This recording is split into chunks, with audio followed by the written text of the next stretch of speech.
നല്ല ഡ്രാമ സീരീസുകൾ ഇല്ലാതായിക്കൊണ്ടിരിക്കുകയാണോ എന്ന തോന്നൽ കൂടിക്കൂടി വരുമ്പോഴാണ് ഒസാർക്ക് പോലെയുള്ള നല്ല well crafted crime drama series കാണുന്നത്. ഒരു നല്ല ക്രൈം ഡ്രാമ സീരീസിന് എന്തൊക്കെയാണ് വേണ്ടത് എന്ന ഉത്തമ ബോധ്യം ഇതിന്റെ ക്രിയേറ്റേഴ്സിന് ഉണ്ടായിരുന്നു എന്നത് ഉറപ്പാണ്. ആരെയും ഒറ്റ വായന കൊണ്ട് എൻഗേജ് ചെയ്യിപ്പിക്കുന്ന ഒരു പ്ലോട്ട്. മാർട്ടി ഒരു ഫൈനാൻസ് അഡ്വൈസറാണ്. അതായത് ആളുകളുടെ പണം എങ്ങനെ നല്ല രീതിയിൽ ഇൻവെസ്റ്റ് ചെയ്ത് ലാഭം ഉണ്ടാക്കാം എന്ന് ഉപദേശം കൊടുക്കുന്ന ആൾ. മാർട്ടി ചില പ്രത്യേക സാഹചര്യങ്ങൾ കൊണ്ട് മെക്സിക്കൻ കാർട്ടൽസിന് വേണ്ടി മണി ലോണ്ടറിംഗ് ചെയ്യാൻ നിർബന്ധിതനാവുന്നു. ഈ പ്രത്യേക സാഹചര്യം എന്താണെന്ന് ഞാൻ പറയുന്നില്ല, അത് നേരിൽ കണ്ടാലേ എഫക്റ്റ് ഉണ്ടാവും. പണത്തിന്റെ കാര്യത്തിൽ ഒരു എക്സ്പേർട്ടായ മാർട്ടിക്ക് ഇത് ചെറിയ കാര്യമാണെന്ന് നമുക്ക് തോന്നാം, പക്ഷേ ഇതിൽ വെല്ലുവിളി മറ്റൊന്നാണ്.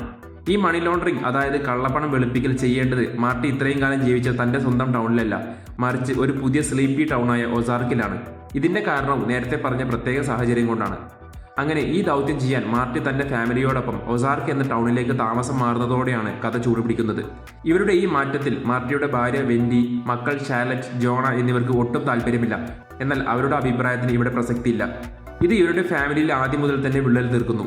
അതിനാൽ മാർട്ടിയുടെ കുടുംബത്തിന്റെ മൊത്തം കഥയായും നമുക്ക് ഒസാർക്കിനെ കാണാം.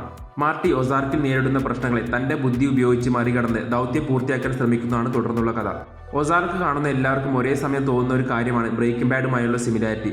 അത് വെറും സിമിലാരിറ്റി മാത്രമാണെന്ന് പറയാനാകില്ല. ഒരു തരത്തിലും ഒസാർക്കിനെ ബ്രേക്കിംഗ് ബാഡിന്റെ കോപ്പി എന്നോ മറ്റോ പറയാൻ കഴിയില്ല. എങ്കിലും രണ്ടിന്റെയും പശ്ചാത്തലം ഏകദേശം ഒരേപോലെയാണ്, അല്ലെങ്കിൽ ആദ്യം ഒരേപോലെ ആയിരുന്നു.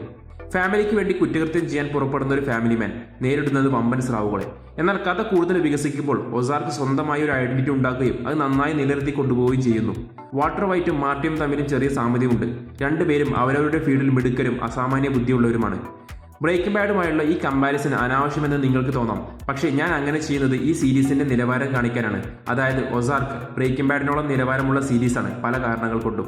നല്ല ക്വാളിറ്റിയുള്ള സീരീസുകൾ ഉള്ളതുപോലെ ഇതിലും ഓരോ ക്യാരക്ടറിനും ഡെപ്തും സ്വന്തമായ ലക്ഷ്യവും അതിലേക്കെത്താൻ ഒരു വഴിയുമുണ്ട്.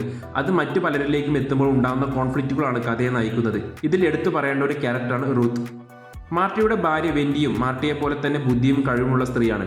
അത് തെളിയിക്കാനും അവരുടെ ക്യാരക്ടറിന് വളരാനുമുള്ള സ്പേസും കഥയിലുണ്ട്. മാർട്ടിയുടെ കുട്ടികൾക്ക് പോലും കഥയിൽ നല്ല ഇമ്പോർട്ടൻസ് നൽകിയിട്ടുണ്ട്.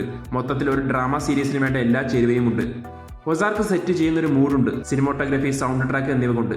ഒസാർക്ക് എന്ന ടൗണിനെ ഒരു മിസ്റ്ററി നിറഞ്ഞ സ്ഥലമായാണ് കാണിക്കുന്നത്.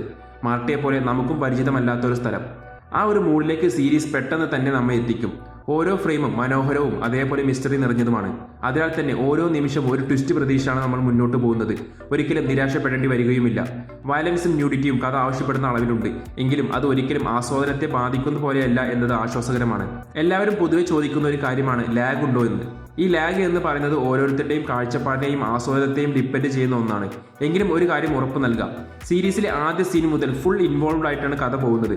അനാവശ്യമായ ഒരു സീൻ പോലും ഇതിലില്ല. എന്നാൽ ഒരു ഡ്രാമ സീരീസിന് വേണ്ട സമയമെടുത്താണ് കഥ ബിൽഡ് ചെയ്യുന്നത്. തുടരെ മാർട്ടിക്ക് നേരെ ഓരോ പരീക്ഷണങ്ങൾ വന്നുകൊണ്ടിരിക്കുന്നുണ്ട്. അതിനെ ബോറടിക്കാതെ കാണാം. ഓരോ എപ്പിസോഡിന്റെ അവസാനവും അതേപോലെ സീസൺ ഫിനാലെയിലും നല്ല ക്ലിപ്പ് ഹാങ്ങർ ഉണ്ടാവും.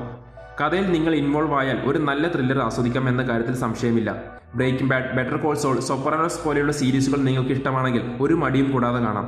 ബിഞ്ച് വാച്ചിങ് പ്രൊമോട്ട് ചെയ്യുന്ന നെറ്റ്ഫ്ലിക്സിൽ നിന്നും ത്രില്ലടിപ്പിക്കുന്ന ഒരു ഡ്രാമ സീരീസിൽ കുറഞ്ഞ് എന്താണ് പ്രതീക്ഷിക്കാൻ കഴിയുക? 3 സീസണുകളിലായി 30 എപ്പിസോഡുകൾ മാത്രമാണുള്ളത്. 4ാം സീസൺ ഫൈനൽ സീസൺ ആവുമെന്ന് നെറ്റ്ഫ്ലിക്സ് അനൗൺസ് ചെയ്തു കഴിഞ്ഞു. ഇപ്പോഴുള്ള നിലവാരം നിലനിർത്തിയാൽ നെറ്റ്ഫ്ലിക്സിന് എന്നും അഭിമാനിക്കാൻ കഴിയുന്ന ഒരു സീരീസായി ഒസാർക്ക് മാറുമെന്ന കാര്യത്തിൽ സംശയമില്ല.